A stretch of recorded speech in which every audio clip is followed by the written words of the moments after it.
C'est un fait rarissime que les grands rabbins d'Israël font la une de ce quotidien.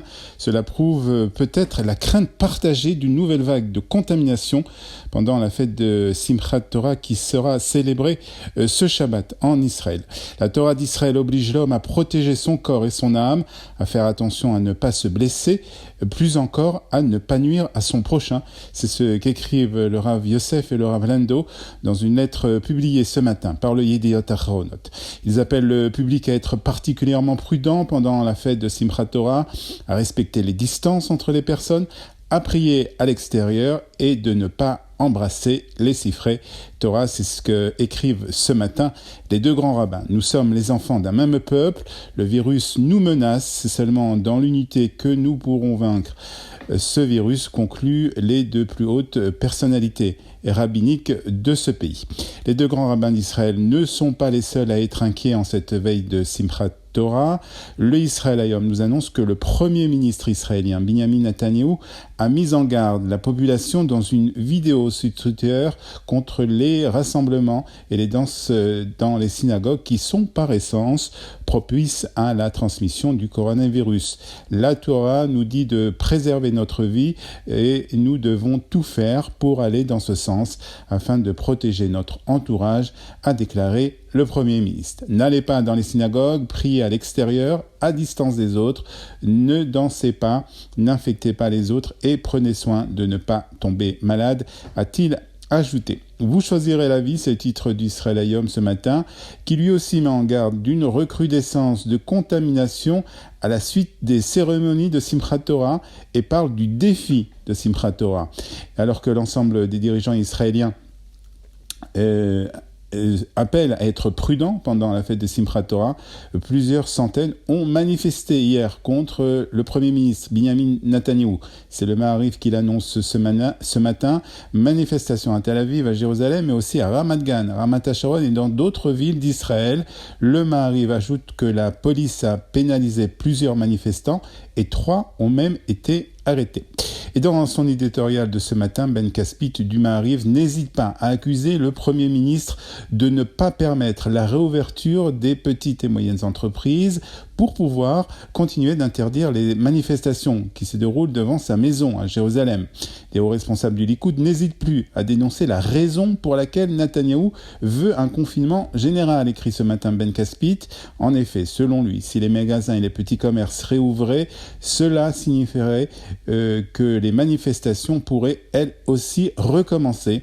Et cela, Benjamin Netanyahou et sa famille ne le veut pas, conclut l'éditorialiste du Maariv. Et pourtant, c'est bien de cela qu'il est question ce matin dans la presse israélienne. La colère des petits commerçants.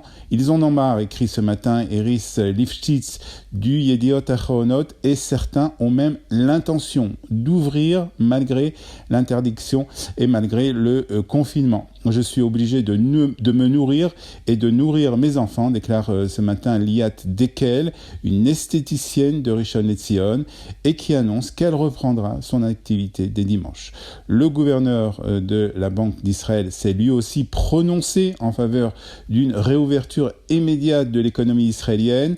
Interviewé par Galei Tzahal, le gouverneur de la Banque d'Israël, le professeur Amir Yaron, a appelé le gouvernement à autoriser la réouverture immédiate des petites entreprises et des petits commerces. Le pays doit profiter du taux de morbidité en nette diminution et de l'application stricte des mesures sanitaires pour permettre aux entreprises de fonctionner, a déclaré le gouverneur. Le gouverneur de la Banque d'Israël a aussi préconisé un plan de retour progressif au travail pour les Israéliens.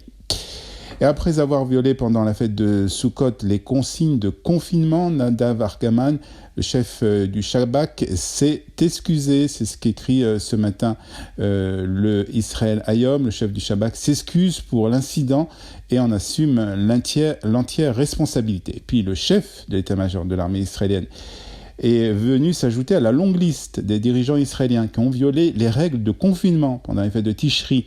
L'Israël Hayom encore nous apprend que les parents de la femme de Yoav Kochavi, le Ramatkal, donc le chef de l'armée israélienne, sont venus rendre visite à leur fille dans leur jardin alors que cela était interdit. Il est aussi question d'autres sujets ce matin dans la presse israélienne, comme l'accord de normalisation avec les Émirats arabes qui sera présenté la semaine prochaine à la Knesset et au gouvernement. Le Premier ministre présentera l'accord signé à Washington le 15 septembre dernier et devrait recevoir l'approbation du gouvernement. C'est ce que nous dit le Israël Hayom, qui parle ce matin d'un événement historique. Le Premier ministre doit présenter à la Commission des Affaires étrangères et de la Défense tous les détails des accords, y compris les détails confidentiels, les implications sécuritaires et les conséquences attendues, a déclaré Tzvi Ozer, qui est le président de la Commission parlementaire au Israël Hayom. Et le Yediot Aharonot estime que la crise autour de l'adoption par la Knesset du budget de l'État continue de menacer la stabilité de la coalition. Benny Gantz a écrit hier une lettre très virulente à Binyamin Netanyahou dans laquelle il le mettait en garde d'essayer de ne pas mettre l'adoption du budget par le gouvernement en péril.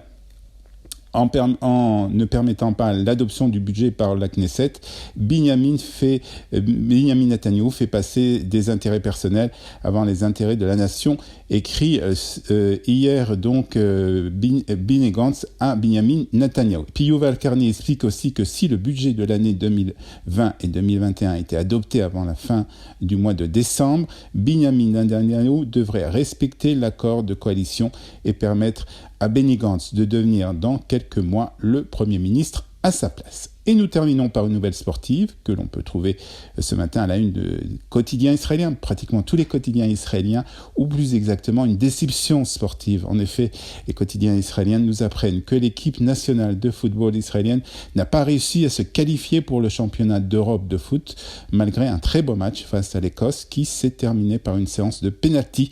L'Euro attendra, titre ce matin le Israël Hayom, et c'est ainsi que se termine la revue de la presse et des médias israéliens.